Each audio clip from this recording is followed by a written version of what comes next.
Alléluia, merci Seigneur. On va passer à la parole.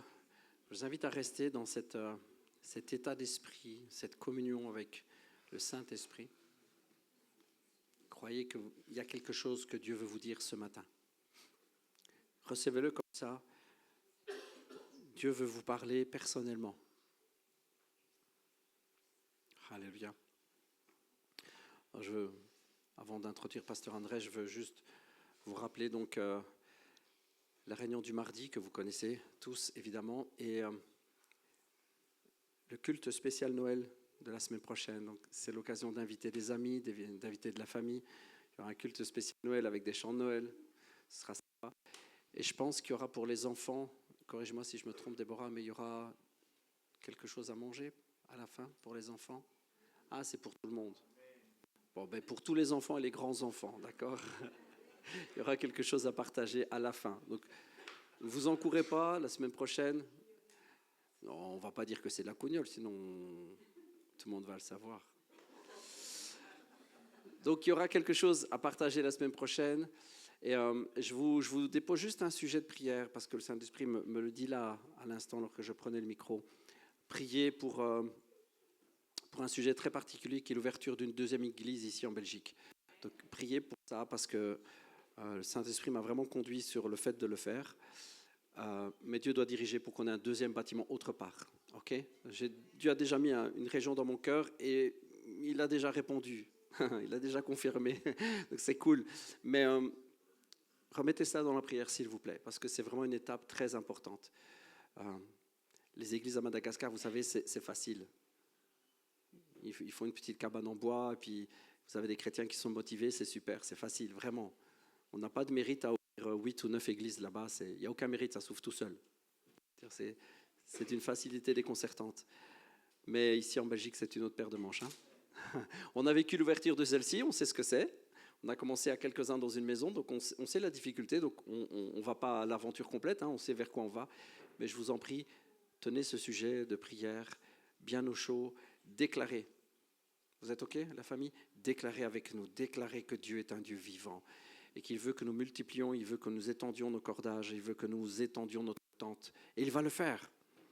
Et nous croyons qu'il y a encore beaucoup de travail ici en Belgique, à Madagascar évidemment, mais ici aussi en Belgique. Soyez bénis, vous continuez à prier pour nous. Voilà. Est-ce qu'on peut juste recevoir Pasteur Andrés et l'acclamer? Merci.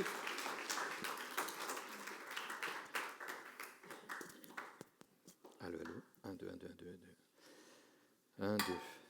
Vous entendez? Ok, c'est bien. Vous allez bien? Je suis coincé aujourd'hui. Alors je vais avancer un peu. Est-ce que Dieu vous a parlé? Quelques-uns. S'il y en avait déjà qu'un, ce serait bien. Plusieurs, c'est encore mieux. Je crois qu'effectivement, Dieu veut dire quelque chose aujourd'hui, parce que vous allez voir que le sujet que personne ne connaît à l'avance est lié à tout ce qui s'est fait.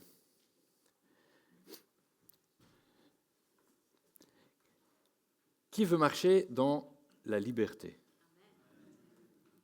Oh, il y en a quelques-uns. Les autres, je ne sais pas. Vous savez, Dieu a fait beaucoup de promesses. Ah, vous ne savez pas? Donc, Dieu a fait beaucoup de promesses. Alors, je vous l'annonce, il a fait beaucoup de promesses. Et parfois, on ne les voit pas se réaliser. Je suis tout seul là. Parfois, on a l'impression de se battre contre des trucs que Dieu a dit, c'est fait. Et pourtant, on a l'impression de heurter un mur. Aujourd'hui, je heurte du foin ou un olivier et un bout de bois. Je vais faire des petits demi-tours comme ça va être bizarre. Parfois, on se heurte contre des murs. On a l'impression que quelque chose ne va pas. Alors, parfois, on change sa théologie à cause de ça. On dit peut-être que Dieu ne veut pas finalement, ou peut-être pas tout le temps. Est-ce que Dieu change d'avis? Non, la Bible te dit qu'il ne change pas, qu'il ne se repent pas des dons qu'il fait aux hommes, il ne change pas d'avis. De temps en temps, il se repent de ce qu'il a fait. Si. Ah, il faut lire, hein. Enfin, les amis, il y a des versets où Dieu dit « Je me repens d'avoir ». Ah ouais, je vais vous faire des nœuds dans la tête ce matin.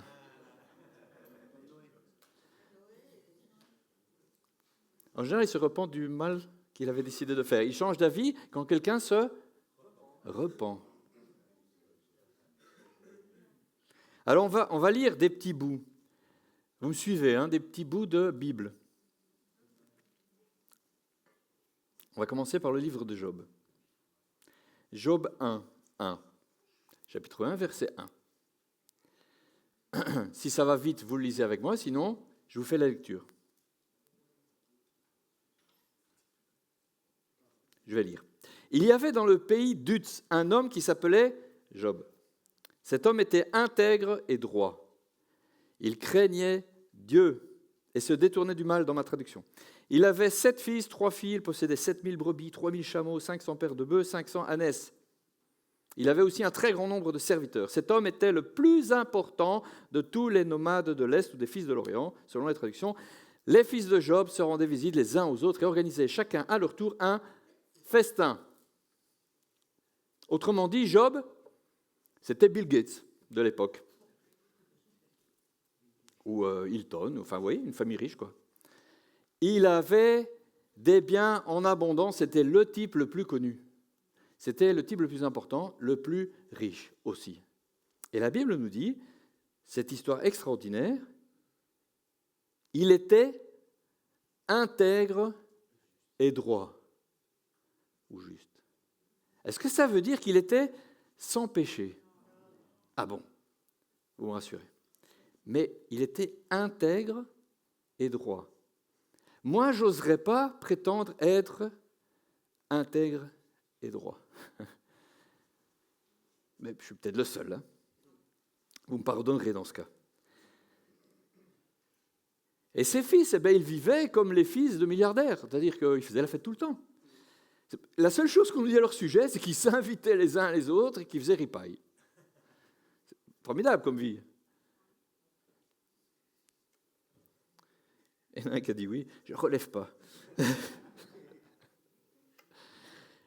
Alors, on continue. Ils invitaient leurs 3 sœurs, parce qu'il avait 7 fils et 3 filles. Et ils invitaient leurs 3 sœurs à manger et boire avec eux, quand les jours de festin étaient passés. Donc, en plus, ça durait plusieurs jours. Ça, c'est ce qu'on appelle la fiesta. Quand les jours de festin étaient passés, Job faisait venir ses fils pour les purifier. Ou pour accomplir pour eux les rites de purification. En plus de mots, c'est la même chose. Il se levait de bon matin et offrait un holocauste, un sacrifice. Il tuait un animal pour chacun d'eux. En effet, il se disait, peut-être mes fils ont-ils péché, peut-être ont-ils offensé Dieu dans leur cœur. Voilà ce que faisait toujours Job. Ça alors, ce Job, c'est un crack. Bon, évidemment, il avait beaucoup... Son troupeau va disparaître à ce rythme-là. Hein. Mais bon, Job était intègre et droit. Et la Bible nous dit que ce qu'il faisait, c'est qu'il prenait très grand soin à n'avoir aucune dette envers Dieu. Je vous l'ai retraduit. D'accord ? Pour lui et pour sa maison, pour ses enfants. Chaque fois qu'il faisait la fête, il se disait, OK, au plus ils sont imbibés, au plus ils sont désinhibés. C'est beau, hein? Donc peut-être qu'alors qu'ils sont en train de faire la fête, peut-être ils ont fait des choses qu'il ne fallait pas faire. Peut-être ils ont offensé Dieu. Peut-être. Alors, il ne court pas de risque, Job. Job, il craint Dieu, c'est ce qui est dit un peu plus tard. Il craint Dieu, il le révère. Il sait que c'est important. Dieu, ce n'est pas n'importe qui, on ne joue pas avec.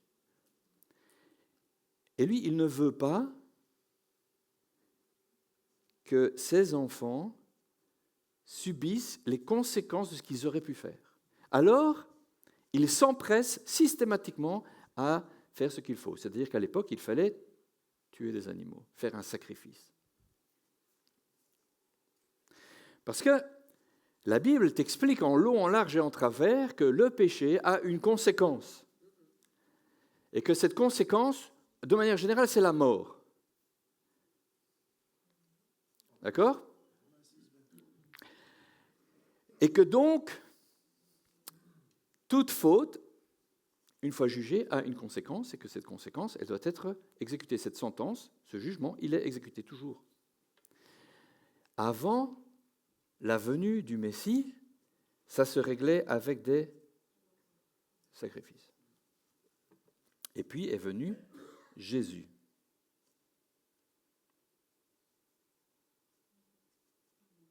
Ouf. Amen. On va encore lire un tout petit bout de l'histoire de Job. Un jour, les fils de Dieu vinrent se présenter devant l'Éternel. Les fils de Dieu, entendez les anges, certains anges, des catégories qui sont appelés fils de Dieu. Ils vinrent se présenter devant l'Éternel et quelqu'un vient aussi au milieu d'eux. Il en faisait partie avant de se faire jeter. C'est Satan, l'accusateur, son petit nom, Satan. Et l'Éternel lui dit, d'où viens-tu? Alors, quand Dieu te pose une question, ne pense pas qu'il ne sait pas. Mais il lui dit, d'où viens-tu? Et Satan répond, eh bien, je viens de la terre, je l'ai parcouru, je m'y suis promené. L'Éternel dit à Satan, as-tu remarqué mon serviteur Job? Il n'y a personne comme lui sur la terre. C'est un homme intègre et droit. Tu peux dire à ton voisin, intègre et droit.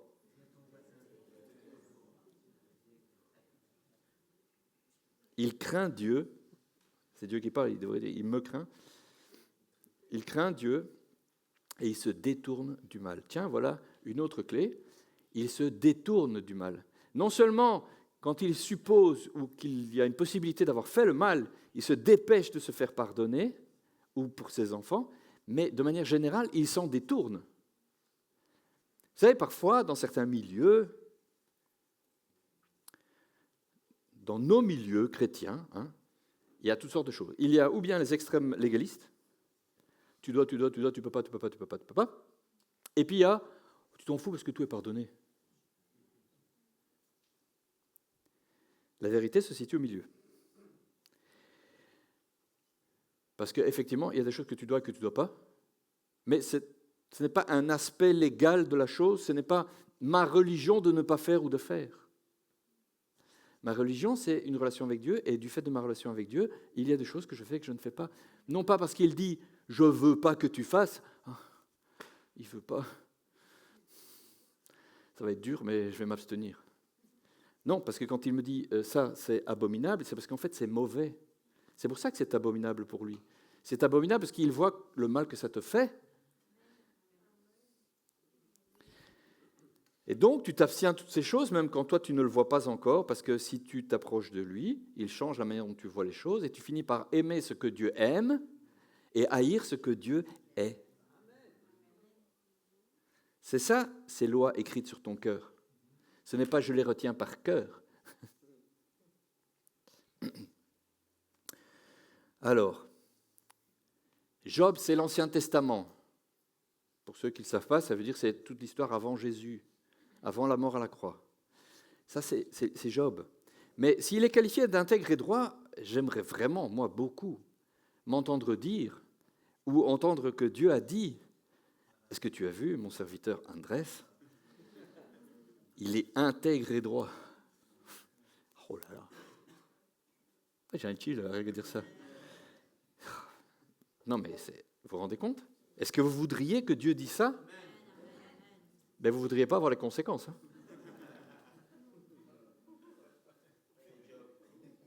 Non, parce que Job, il a trinqué après.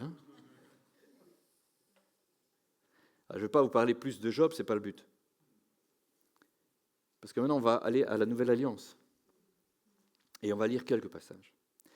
Vous voyez, je vous ai pris Job parce que Job est un exemple extraordinaire. Si Dieu le qualifie d'intègre et droit, qu'il le craint, qu'il se détourne du mal, et que de sa vie on nous raconte qu'il prenait soin à se repentir, lui et ses enfants, et le faire pour eux, les purifier, les sanctifier, à chaque fois que peut-être ils avaient fait quelque chose, ça nous apprend quelque chose. Il y a sans doute quelque chose, une information qui est importante pour nous.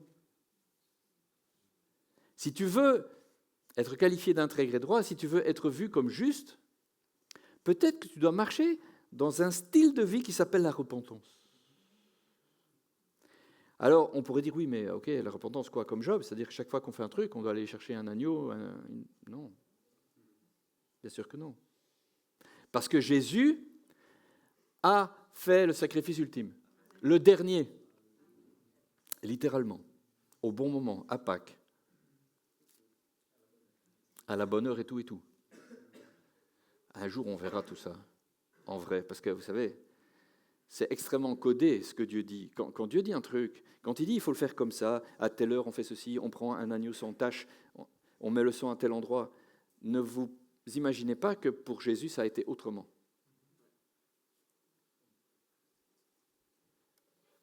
Une autre fois. Alors on va lire la première épître de Jean, un petit bout. On va pas lire toute l'épître. 1 Jean 1, verset 5.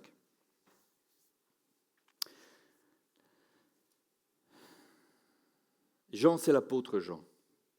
Celui, quand il parle de lui, il ne dit pas « moi, Jean », il dit « le disciple que Jésus aimait ». Lui, il avait compris quelque chose.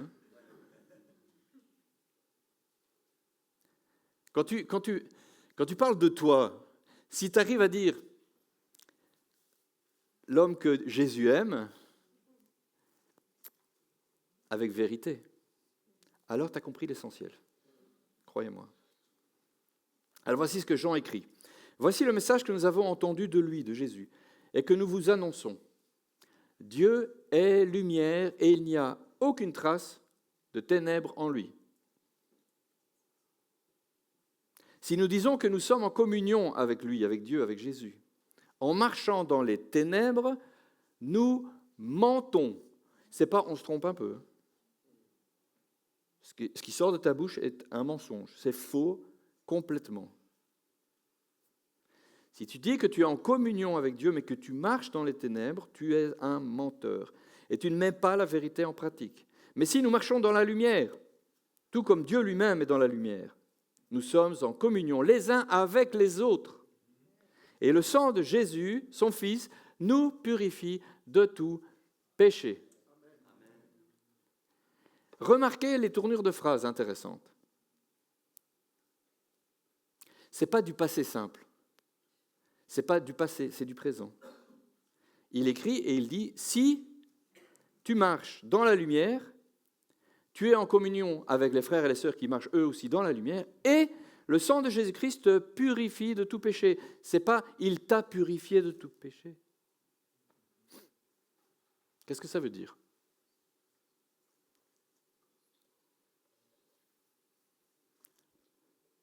C'est continu.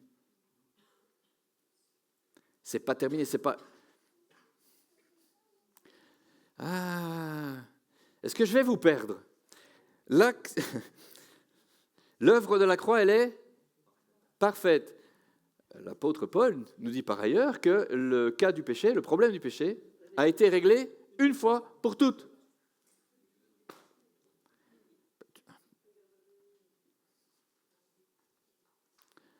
Eh bien, c'est les deux vrais en même temps.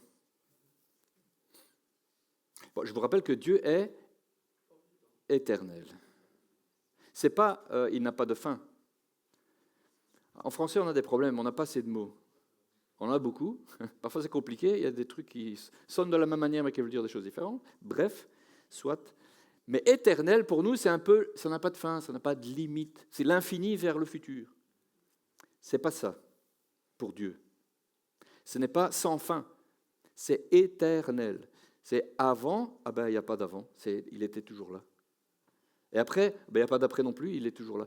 Et en fait, c'est pas il était dans le passé et il sera dans le futur. Il est.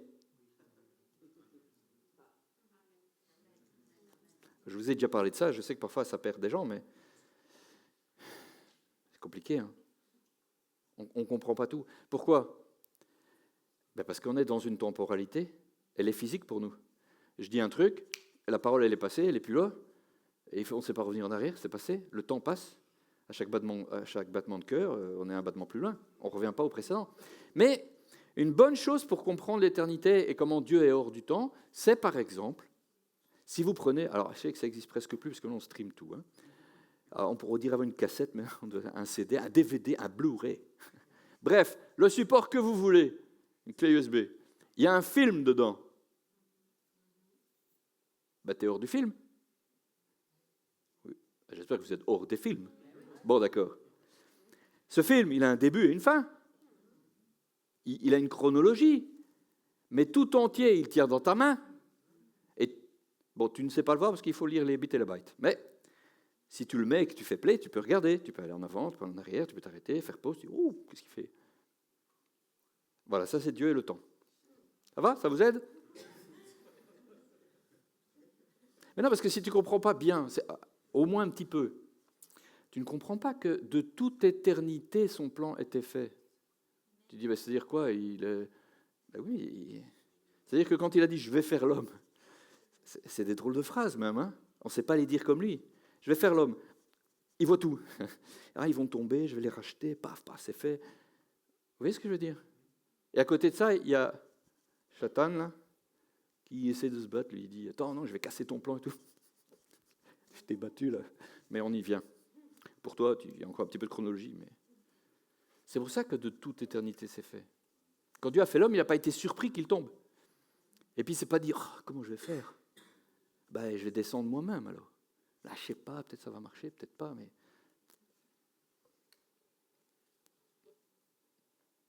Il ne faut pas que je m'éloigne.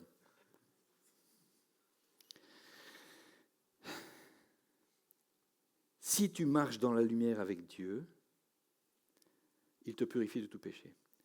L'œuvre de la croix, c'est fait. Son application, parfois, il faut la forcer.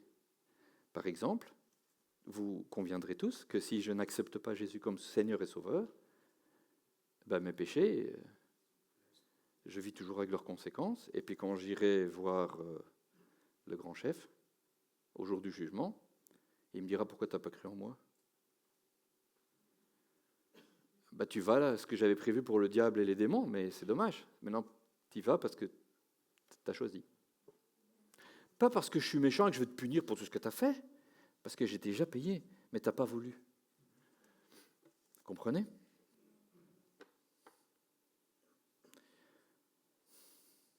Si nous disons que nous n'avons pas de péché, Jean continue parce qu'il dit, voilà, oui, alors il y en a qui disent, non, non, moi, c'est bon.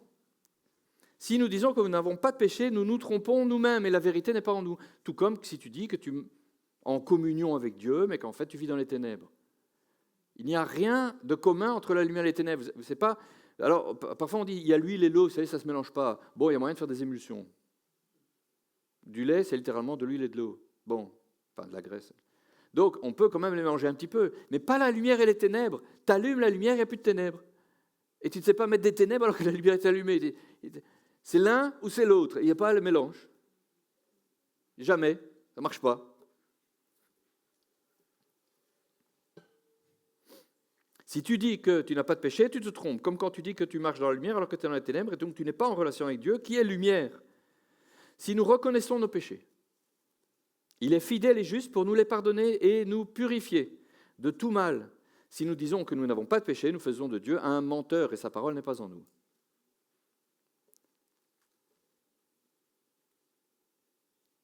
On va continuer à lire et puis je reviendrai. 1 Jean 2, au verset 1. C'est juste un peu plus loin. « Mes petits enfants, je vous écris cela afin que vous ne péchiez pas. Mais si quelqu'un a péché, nous avons un défenseur, un avocat. » Qu'est-ce que vous avez comme traduction là? Un défenseur. Auprès du Père, Jésus-Christ le juste. Et il est lui-même la victime expiatoire pour nos péchés, et non seulement pour les nôtres, mais aussi pour ceux du monde entier. Oui, gloire à Dieu. Non, ça ne vous réjouit pas plus que ça.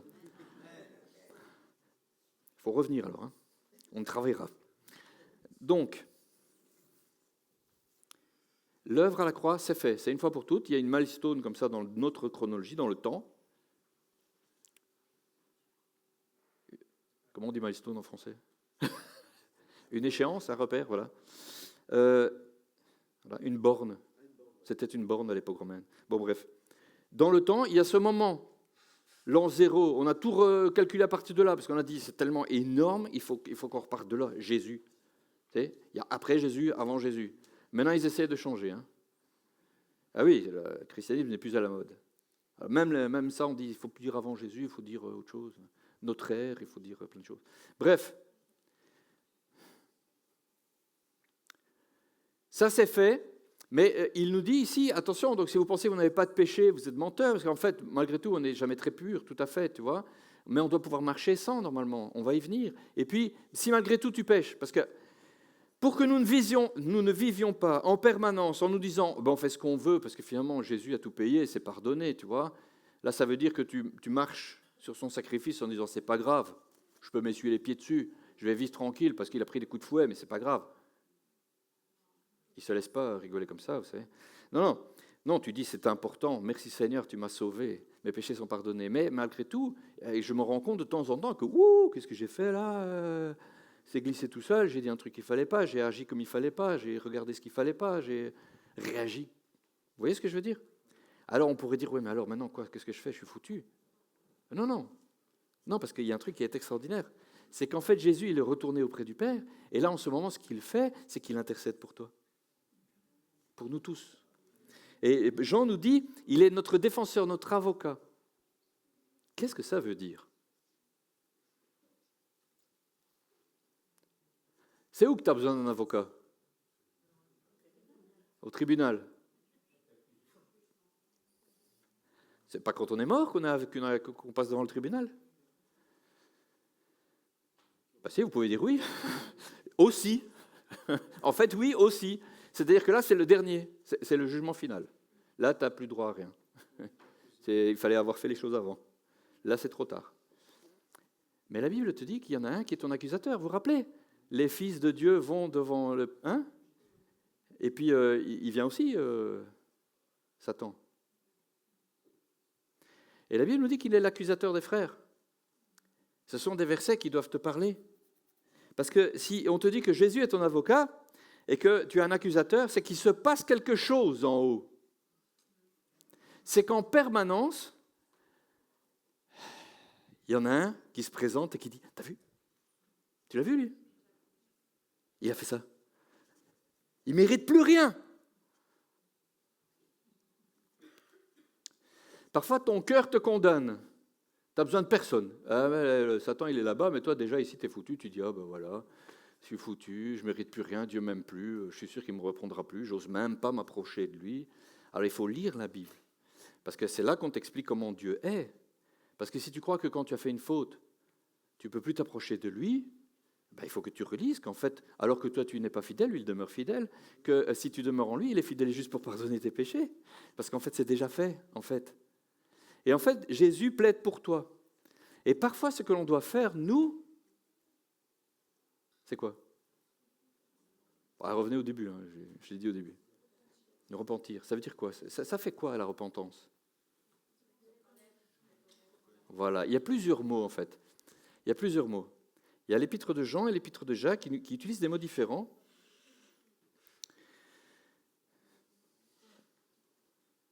Si nous reconnaissons nos péchés. Ça c'est, je n'ai pas mis les mots en grec et tout ça, c'est pas grave. Le mot qui est utilisé là, c'est pour dire admettre, reconnaître son état. C'est-à-dire que j'admets, je reconnais qu'effectivement je suis pécheur ou qu'effectivement j'ai péché. Il faut le reconnaître. Si tu ne le reconnais pas, il n'est pas possible d'aller devant Dieu et dire « Pardonne-moi ». C'est difficile d'aller au tribunal, défendre son cas en disant qu'il n'y a pas de cas. Ce n'est pas une vraie défense. Parce que vous savez quoi, le menteur? À Dieu, il ne ment pas. N'imaginez pas que Satan arrive devant Dieu et qu'il lui raconte des bobards. À nous, il fait ça tout le temps. À Dieu, jamais. Personne ne ment à Dieu. Hein? Ok. Il y en a un ou deux qui est avec moi, ça va? C'est pas possible de mentir à Dieu, il sait tout. Vous comprenez que mentir n'aurait même aucun sens, littéralement. Bon, bref. Donc, si il se passe une espèce de cour céleste, il y a Dieu qui est sur le trône. qui, entre parenthèses, s'appelle pour nous le trône de la grâce. On rend grâce à un tribunal, hein, ça ne dit rien. Donc, il y en a un qui accuse les frères, il vient, il nous pointe toujours du doigt. T'as vu? Il a encore réagi comme il ne fallait pas. T'as vu? Il ne vit pas selon l'esprit, il vit selon la chair. T'as vu? Il ne mérite rien. Pourquoi tu continues de... Et puis, il y a Jésus, il est là. Et puis, il dit, celui-là, il est à moi. Il m'appartient, celui-là. Pour faire appliquer la sentence, nous avons notre part à jouer. Nous devons aller devant le tribunal de Christ parfois et dire, Seigneur, de quoi est-ce que ce démon, cet esprit m'accuse? De quoi suis-je accusé? Parce que je ne comprends pas. Je vous disais, il y a des choses qu'on n'arrive pas à gagner, des batailles qu'on ne gagne pas, des maladies qu'on n'arrive pas à faire dégager. Parfois, c'est des démons, parfois, c'est des tourments, parfois... Vous voyez ce que je veux dire? Et on est là, mais je ne comprends pas. Ou alors, ça part et ça revient. Vous avez déjà eu ça ou pas? On prie pour quelqu'un, ah ça va mieux. Le lendemain, c'est revenu. Comment ça, c'est revenu? On reprie, ça part. Il revient, ça revient. Wow. Moi, je ne sais pas vous, mais c'est un truc qui me chauffe. Il n'y a pas beaucoup de trucs qui m'énervent, pour ceux qui me connaissent. Mais ça me chauffe. Je dis, Seigneur, c'est pas possible. Ça m'embête.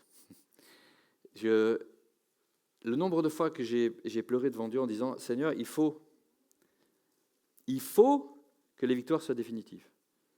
Il faut que les démons dégagent, ne reviennent pas. Il faut que les malades soient guéris. Il le faut. On ne peut pas être inefficace. On ne peut pas dégage, il s'en va, il revient. C'est quoi ça? C'est comme un animal pas bien éduqué. Va au panier, il va, il revient. Panier, j'ai dit. Vous avez un chien ou pas? Moi, j'en ai un gros. Parfois, il fait ça. Ou alors, je dois me retourner. Hop, il fait 2 pas en arrière, il retourne au panier. Mais ça ne va pas dans la vie chrétienne.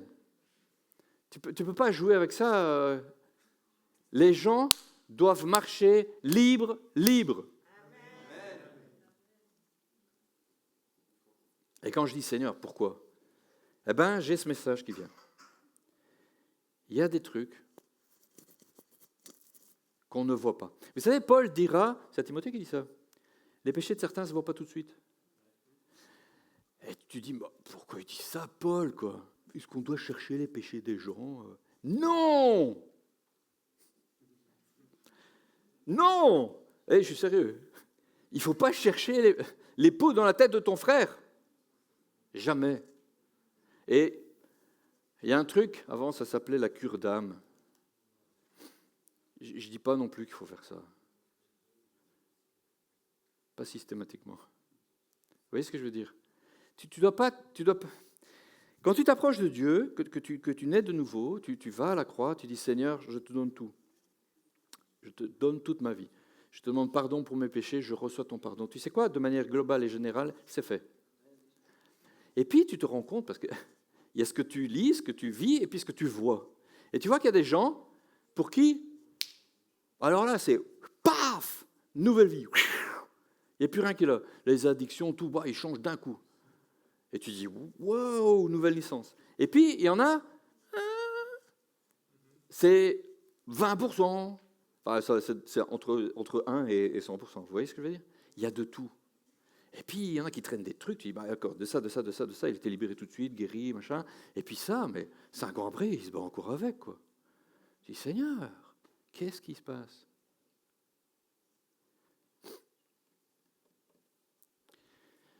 Et j'ai suivi des cours et j'ai lu des bouquins sur la relation d'être chrétienne et tout. Et c'est fantastique. Mais malgré tout, moi j'ai un problème. Je l'ai déjà dit au formateur 50 fois, dans mes notes et tout. T'as vu Jésus faire de la relation d'aide? Oui, c'est ça mon problème. Et c'est quand que Jésus il a dit, bon, on fait une séance par mois et tu reviens tous les mois? C'est quand que tu as vu ça? Bon, il y a plein de choses qu'on n'a pas vu Jésus faire et qu'on doit faire, entre parenthèses. Donc, il ne faut pas trop se focaliser là-dessus non plus. Est-ce que je peux regarder la télé? Jésus n'a pas regardé la télé. Oui, ça n'existait pas. Oui, tu ne peux pas toujours dire ce que Jésus l'a fait ou pas. Mais tous ceux qui sont venus à Jésus sont repartis guéris, libres. C'est bon. Y a pas, on fait un petit bout aujourd'hui, tu reviens la semaine prochaine, on continue.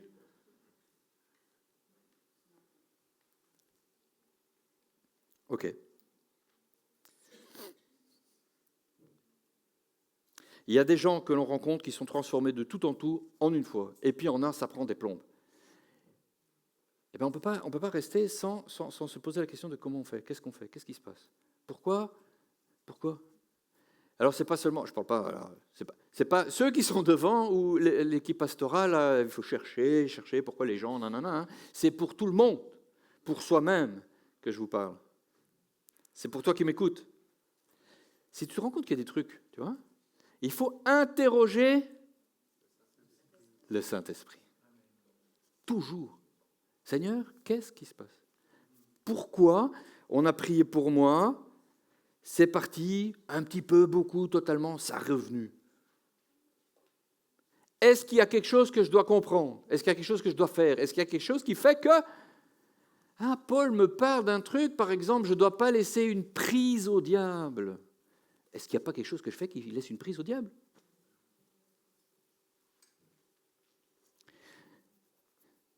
On vient de voir des passages qui nous racontent, qui nous expliquent, qui nous démontrent. Alors, c'est pas, vous avez compris, il n'y a pas 5 chapitres qui nous parlent de la cour céleste, avec Dieu et les autres qui viennent nous accuser et tout. Mais c'est dans la Bible. Ok, il y en a qui viennent et qui nous accusent. Et vous savez, avec Dieu, quand il dit un truc, c'est comme ça. Hein. Donc il dit, la conséquence du péché, c'est la mort. La conséquence du péché, ben, c'est la mort. Alors, mort physique immédiate ou pas, spirituelle sûrement, à long terme, etc., etc. Vous voyez ce que je veux dire? Alors, dans sa grâce infinie, on ne meurt pas tous immédiatement à la première faute. Hein, parce que ça pourrait. Mais lui, il est là, non, mais ok, il nous parle, il dit, arrête, fais pas ça. Puis nous, on recommence. Non, fais pas ça. Et puis on recommence. Et puis à un moment donné, il dit, bon, ben, si tu le veux, c'est ton libre arbitre, c'est ta volonté, tu fais ce que tu veux. Mais il nous a donné toutes les clés pour qu'on sache se battre. D'abord, il a l'esprit qui nous a donné, il est en nous. Avec ça, nous avons l'autorité. Et puis, si on marche dans la lumière, qu'est-ce qui se passe? La lumière, elle fait quoi? Elle chasse les ténèbres. Alors, il y a des ténèbres en nous, parfois. Des petits coins pas très éclairés. Dans notre tête, dans nos pensées, dans notre cœur. Eh bien, il faut lui demander de faire la lumière. Et puis, parfois, le Saint-Esprit va te dire un truc. Il dit, ah ben, tu te rappelles ça? Ah ouais, j'avais oublié. Parce que tu vois, il y a la marche progressive avec Dieu. Tu es converti, il se passe plein de choses dans ta vie. Mais ce n'est pas fini. En fait, c'est jamais fini. Vous vous rappelez, quand j'ai expliqué les vases, il faut se purifier, enlever les taches et tout, parce qu'on peut devenir un vase d'honneur, qu'on soit un vase de terre cuite, d'or ou de je ne sais pas quoi, on peut, par notre action, notre choix, c'est ce que Paul nous raconte, décider de devenir un vase d'honneur, utile pour un usage noble. Et c'est à nous à décider. C'est vrai qu'au départ, on est tous des vases différents, mais en fait, par la sanctification, on peut demander à être utilisé pour un usage noble. C'est donc un choix personnel. Alors c'est quoi retirer les taches et tout? Eh bien, on est en train de le voir là. Tu demandes au Saint-Esprit, où est-ce que tu veux que je fasse un nettoyage? Est-ce qu'il y a quelque chose que tu m'as laissé pour le moment? Parce qu'en fait, tu sais quoi? Dieu est patient. En fait, il sait bien que tu as encore un problème là, un problème là, un problème là, un problème là, un problème là, que tu n'as pas compris ça, que tu n'as pas encore lu toute ta Bible, que même quand tu l'as lu, tu n'as rien compris, ou tu n'as pas retenu, que tu ne vois pas clair. Et c'est pas qu'il se dit, bon, on verra plus tard. C'est juste qu'il sait que tu n'entends pas. Il te dit des trucs, mais tu marches comme tu peux, quoi. Et Dieu t'aime. C'est comme avec ton enfant, tu ne lui demandes pas de courir un 100 mètres alors qu'il a encore les langes. Hein. Tu le mets en trotteur, enfin, tu vois. Ben, c'est vrai. Ben, Dieu, c'est pareil avec toi. Il dit, ah, t'es un né de nouveau. Bon, alors il y en a qui vont très vite, hein, leur croissance est comme ça. Et puis il y en a, 10 ans après, ils sont toujours à 4 pattes. Et Dieu dit, bon, ben, c'est quoi que tu marches? Et il tend tu vois, t'es plus un poupon, là. Allez, lève-toi. Et toi, tu es là.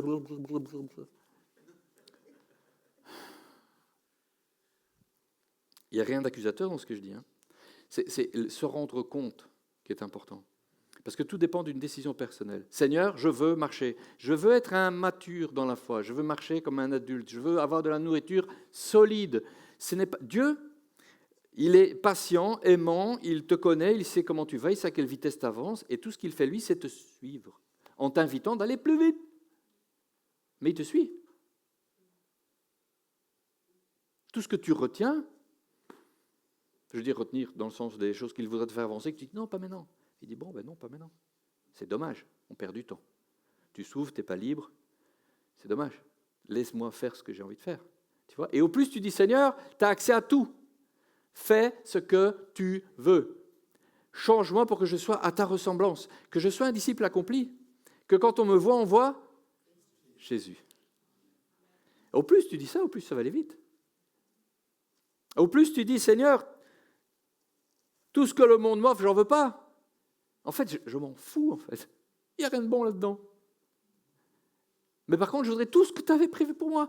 Alors, toutes les bénédictions célestes, l'héritage complet, là, je le veux. C'est quand tu veux, Seigneur. Alors, tu peux faire cette prière-là et quand même ne pas voir les choses venir. Tu sais pourquoi ? Parce qu'il y a une autre clé. Il faut obéir. Parce que tu peux demander tant que tu veux des trucs, la première chose que Dieu te demande, si tu ne la fais pas, ben tu restes bloqué. Abandonne ça. Ah, non, j'aime bien. Seigneur, donne-moi tout. Qu'est-ce que t'attends ? Lâche. Vous connaissez l'histoire des singes, comment on les attrape avec le bocal et les cacahuètes et tout ça là, hein ? Une jarre, ils mettent leurs mains, ils prennent la poignée et puis ils ne veulent pas la lâcher. Et puis il suffit d'aller cueillir le singe. Il se débat comme un fou, mais il ne lâchera pas. Hein. Et souvent, on agit comme ça. Seigneur, vas-y, donne-moi des grâces. Je voudrais marcher dans les dons, je voudrais prêcher, je voudrais que tu m'envoies comme missionnaire. Il dit, ok, passe du temps avec moi. Alors, parce que là, j'aime bien jouer, j'aime bien regarder la télé, j'aime bien Netflix, j'ai une série à regarder. Et puis, tendant, il te fait, tu dirais pas ta Bible. Maintenant, je suis fatigué, là. Seigneur, je travaille demain. Ok ? C'est quand tu veux la relation avec moi. C'est quand tu veux. Et puis il dit, Seigneur, je ne sais pas, il ne m'emploie pas, je ne comprends pas. Ben, il essaye. Ou alors, il ne te donne pas ce que tu voudrais, mais il ne peut pas. Parce que pour qu'il te donne ce qu'il voudrait te donner, pour que tu puisses marcher dans la plénitude de tout ce qu'il avait prévu, il faut que ton caractère soit formé. Et ça, c'est la première chose qu'il veut. Parce que s'il te donne des choses que tu n'es pas prêt à supporter, ben c'est comme le peuple d'Israël. Quand il le fait sortir, la Bible te dit qu'il l'a amené au désert parce que, au premier combat, il serait retourné en Égypte. Et d'ailleurs, même dans le désert, ils n'ont pas manqué de dire « On était mis en Égypte, hein. Pourquoi tu nous as fait sortir, toi, Moïse ?» Ouh, les gars, les briques et tout, c'était chouette. Ils n'étaient vraiment pas prêts. Et il a fallu... C'est incroyable. Non, mais l'humain, il est dingue quand il pense. Ok. Et donc, si tu vois, si ton carrière n'est pas, si tu n'es pas humble, si ton orgueil n'est pas mort, il ne peut pas te donner des résultats incroyables, mais tu vas te péter le melon. Tu vois ? C'est pas Dieu qui fait, c'est moi. C'est parce que je marche vraiment dans la sanctification. Non, ça n'a rien à voir. Saint, pas saint, Dieu, il veut t'employer, il t'emploie. Hein. Il fait parler à un âne, c'est pas un problème. Hein. Il peut parler.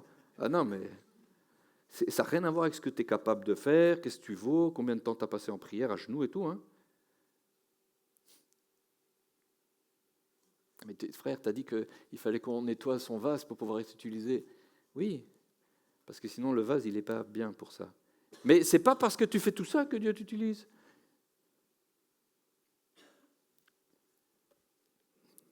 On ne mérite rien, on ne gagne rien. Ça doit être un truc que vous imprimez au fond du cerveau.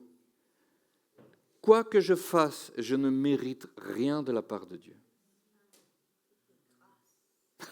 Tout n'est que grâce. Ce sont des dons excellents. On ne le mérite pas. C'est pour ça qu'il va tout le temps, l'autre, accuser tout le monde. Il a le droit, et c'est vrai, il ne raconte pas de bobards, il ne va pas essayer d'obtenir une punition. Non, Non, il a tout le droit de le faire, en fait. Il a tout à fait raison. Une petite pensée que tu as entretenue qu'il ne fallait pas. Bam! T'as vu? Il ne tient même pas ses pensées. Qu'est-ce que tu veux faire avec un gars comme ça? On te titille un petit peu, tu cries. T'as vu? Aucun tempérament. Le self-control, il est où, les fruits de l'esprit, là? T'as vu? Il a raison. C'est ça qui est dingue. Alors toi, qu'est-ce que tu fais? Tu dis, Seigneur, je sais, je reconnais. Je reconnais. Mais tu sais quoi? Je plaide le sang de Jésus.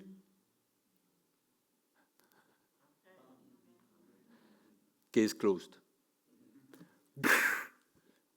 Jugement cancellé. Je parle trop d'anglais. Annulé. C'est ça le truc. Alors on doit marcher en repentance tout le temps. Tout le temps. Et si tu veux avancer avec Dieu, tu dois lui demander, où est-ce que j'ai un truc à repentir? Parce qu'en fait, quand je disais, on marche avec lui, et puis de temps en temps, il te met quelque chose à l'esprit. Un truc que tu as fait il y a longtemps, n'importe quoi. Alors plutôt que ça te condamne, parce que ton cœur, il fait ça. Ton cœur, il dit, t'as vu? Ça, il y avait encore ça, c'était pas réglé. Super, puisque j'y pense, on va le régler tout de suite. Seigneur, je me rappelle de ce truc-là. Pardonne-moi. C'est tout. Voilà. C'est facile. Hein? Avec Dieu, c'est trop facile. C'est très simple. Parfois, c'est très difficile. Vous voyez? Avec Dieu, c'est toujours simple.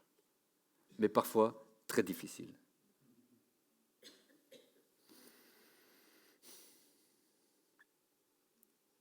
Et je vais essayer de clôturer. Je voulais vous parler de 2-3 trucs. On va juste lire Jacques, parce que Jacques parle aussi de ça, d'une certaine manière. Jacques 5, 13, 20. Et je vais aller vite. Quelqu'un parmi vous est-il dans la souffrance, est-il dans les afflictions, qu'il prie? Quelqu'un est-il dans la joie, qu'il chante des cantiques? T'es joyeux, chante. Quelqu'un parmi vous est-il malade, qu'il appelle les anciens de l'Église et les anciens prient pour lui, en lui appliquant de l'huile, qu'il lui fasse l'onction d'huile au nom du Seigneur. La prière de la foi sauvera le malade et le Seigneur le relèvera. S'il a commis des péchés, le pardon lui sera accordé.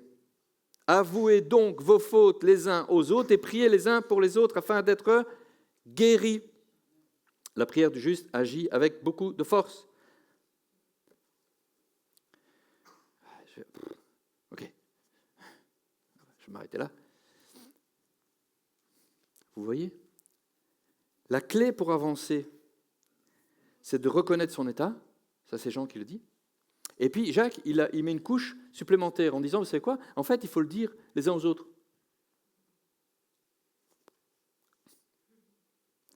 Parce que nos frères catholiques n'auraient pas compris un truc.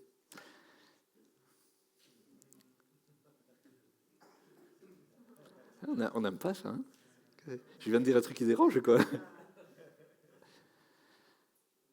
C'est pas... Alors, on peut ne pas être d'accord sur certains trucs, et puis il pourrait y avoir des trucs qu'ils ont gardés que nous, on a perdus, hein, et qu'on n'aurait pas dû perdre.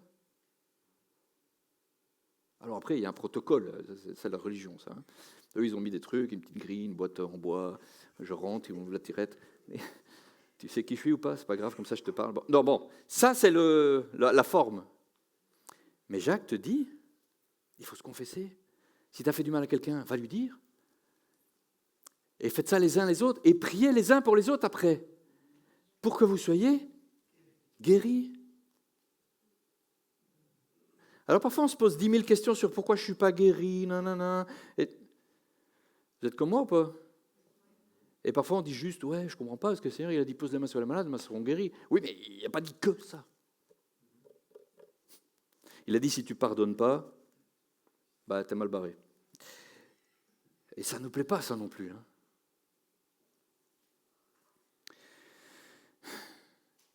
Il te dit par Jacques, confesse tes péchés les uns aux autres. Si tu as fait du mal à quelqu'un, va lui dire, dis-lui, je te demande pardon frère, il faut que je te raconte un truc. Je crois que j'ai fait un truc pas bien envers toi.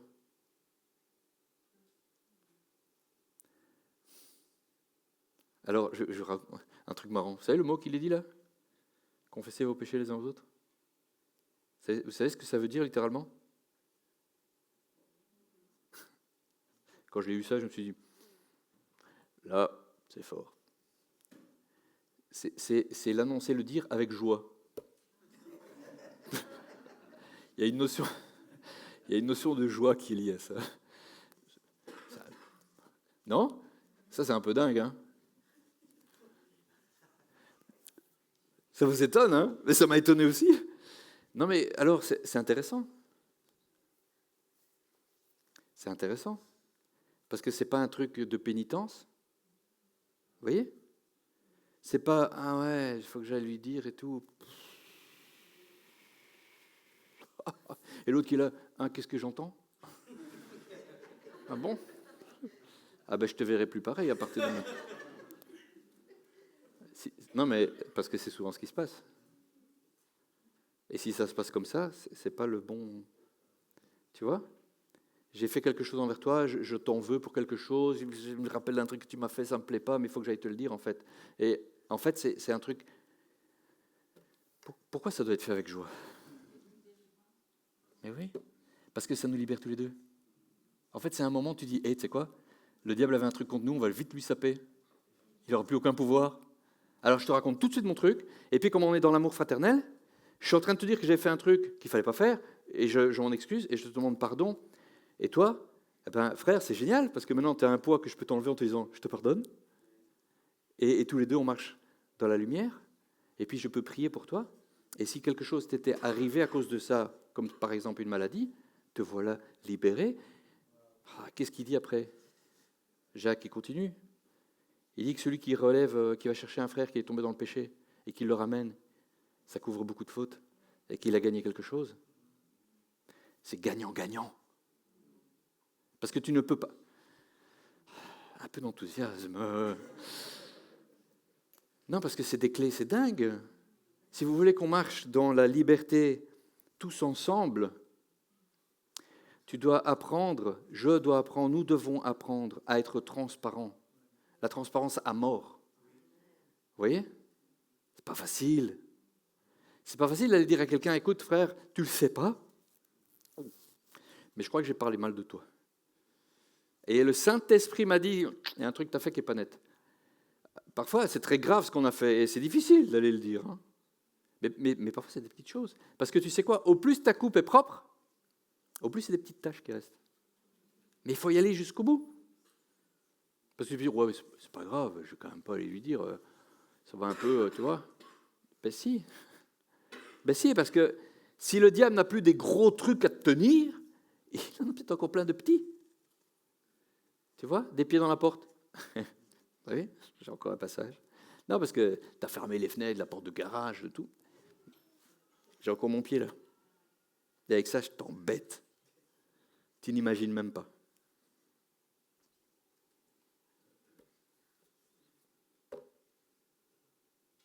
Ok, on va clôturer là. On va prier.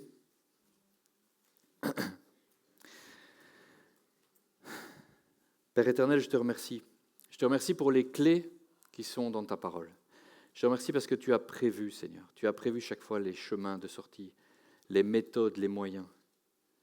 Je te remercie, Seigneur, pour ce rôle que tu as maintenant auprès du Père, Jésus, d'être notre avocat. Merci parce que tu nous as envoyé aussi ce Paraclétos qui vit en nous. Nous avons un avocat en nous, nous avons un avocat auprès du Père, devant le trône de la grâce. Et quelles que soient les accusations que fait notre ennemi, Seigneur, nous pouvons plaider le sacrifice à la croix. Nous pouvons plaider ton sang, Seigneur, pour que ce soit effacé. Notre dette est enlevée. Et une fois qu'elle est effacée, tu nous dis que tu en as oublié jusqu'à l'existence. Toi, tu as décidé d'oublier. Saint-Esprit, je te prie de parler à nos cœurs, à chacun. Et Seigneur, de nous faire progresser de gloire en gloire, de liberté en liberté, de mettre en lumière ce qui n'est pas encore mis en lumière. Saint-Esprit, parle à nos cœurs et révèle-nous, Seigneur, les prises que le diable a encore sur nos vies, sur nos cœurs, sur nos âmes, sur nos pensées, et que nous puissions marcher en liberté. Merci, Père, merci pour ta grâce, merci pour ton amour parfait, merci pour le sacrifice de la croix, merci pour le sang versé, merci pour le plan que tu as, et merci pour ce qui est devant nous, Seigneur. Cette liberté où nous pouvons marcher, Seigneur, en pleine lumière et être le reflet de ta beauté. Je te remercie, je te rends gloire. Et je bénis chacun de mes frères et sœurs ici présents, Père, au nom de Jésus. Amen. Amen. Soyez bénis.